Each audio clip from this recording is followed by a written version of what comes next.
Buenos dias a todos. Gracias. And that's all the Spanish you're getting from me today. Unfortunately, although I am Brazilian, South American, also my Spanish is not really good. So Oscar, he vetoed me. He said, "Oh, not with that Spanish, not in our conference." But maybe if you invite me next year, I will study really hard, and my Spanish will be better. So I am an emergency physician, and I have double vision. Am I the only one?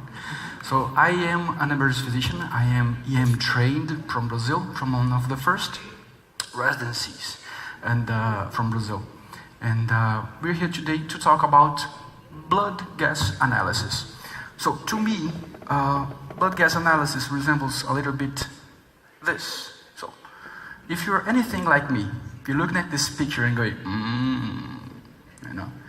there's something going on there. So, but if we can have a better image. But if you analyze the picture, you're actually going to notice that these feet are small. There are, of course, 3 pairs of feet here. These feet are small. This one is very big, and this one is smaller. And the angle with which, they are like bumping, it doesn't seem like a sexual thing. Actually, maybe this is just a Sunday morning play with the kid and the wife. A husband just playing with her wife and the kids. It's very, very innocent. So when you get to analyze the blood gas, sometimes when you take apart the mess, you're able to see, well, this is not as bad as I thought. So I have no conflicts of interest. I get no money from pharmaceutical companies, although I would like to, wouldn't change my ethics, or maybe it would. And all the videos and images have been approved by the patients or their families for teaching purposes. So, I am an ED physician. I like simple things. We do have fun with complicated things, but that's not what I really like. I like simple things. So, the first thing we're going to talk about, what to do with the gases, is to take a picture. We're going to talk about what that means. And then we're going to make time for coffee. Who here doesn't like coffee? I have more coffee in my veins than actual blood. Find a real-life problem. Every time that I see someone give a lecture about this topic, always gets complicated. He goes on about tubular renal acidosis and those things that we never see in the ED. And of course, all you need is an excuse to intubate. I'm going to teach you how to get from the blood gas analysis a good excuse to intubate. So let's get a little bit philosophical. This picture is from a tale, the tale of the 7 blind men. The first time this appeared seems to be in 1,000 years before Christ, a Buddhist text, and it tells us an important lesson. You have 7 blind men around an elephant, and each one of them is touching a different part of the elephant. If you ask one of them, what is an elephant? They're going to give you only part of the picture. So, a blood gas analysis is always that. It's a metabolic snapshot, that moment in time, and it's always only a part of the picture. You have to use it to build the bigger picture of your patient's metabolic status. So let's get really, really basic here on the interpretation. The first actual high-yield information is the difference between acidemia and acidosis. When we say acidemia, we're talking about the result. We're talking about pH.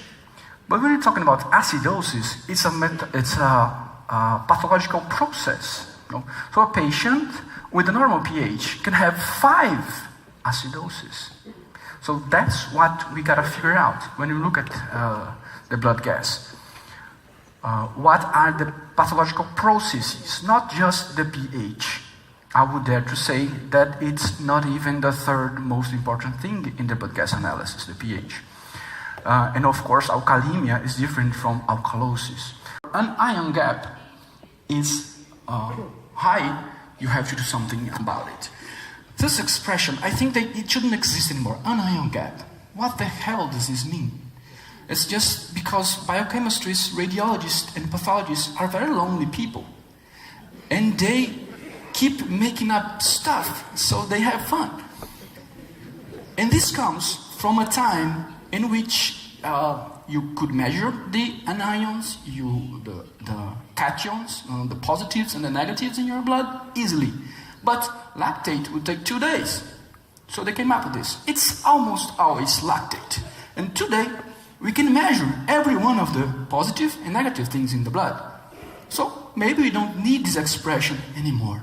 But our point of care analysis usually only gives us sodium, chloride, potassium, and the bicarbonate. You take the positive stuff minus the negative stuff. And this is the anion gap. If it's 10, you're okay. That's stuff that you didn't measure, but it's negative. And if it's over 10, it's probably lactate. Explain everything. That's the moment when you're going to know, I'm going for coffee. Because I know exactly what's happening to my patient. I'm okay. I can go for coffee now. So you look at the blood gas and you explain exactly what's happening to the patient. So you can be, this patient, we're going to find a real life problem for her also. Look at the way she's breathing. Memorize that pattern. I haven't seen it in any publication, but this way of breathing is almost always when the patient is getting comatose. This means metabolic acidosis in my practice. And look at the vital signs. They are normal.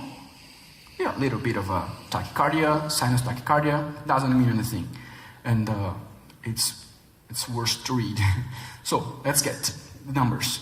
A bicarb of 3.9 and a pH of 7. So let's find a real life problem for this patient. In the very own blood gas analysis, we get it. You can see it, but it's a glucose of over 600. So this patient was later confirmed that she has a DKA by urinalysis.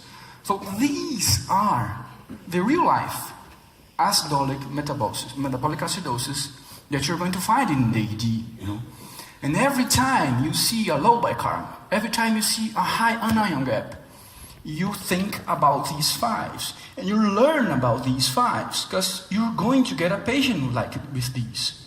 We've talked about rare diagnoses and things the emergency physician always has to think about, and that's great.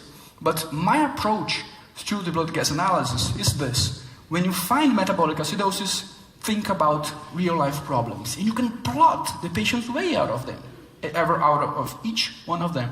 And then you can go for coffee. So, but what about the not so common stuff? You should have in your pocket, in your third hemisphere, which is called the smartphone, the third hemisphere. In your third hemisphere, you keep a list of these rare things. So it's like you look at it and you see, ureteral diversion. I didn't remember this. And this patient actually, he had a bladder cancer, and the surgeon took the ureter and put it in his gut. So this gives him metabolic acidosis. I didn't remember that. So this is what you should do. But trying to do a differential diagnosis over one lab work, it's just not a smart thing to do. So this patient, if you could hear the sound, you would hear sound of the alarms going off in the ventilator. And this is also from the ketamine. It's just, I've seen rarely the side effect, but it happens. So this patient was a real bad asthmatic. He had been tubed a lot of times actually. And he came in, and right after he was intubated, he got worse, which is classical it's a classic for the asthmatic and for the small pneumothorax. When you intubate the patient, he gets worse. You always think you did something wrong, but you have to expect this.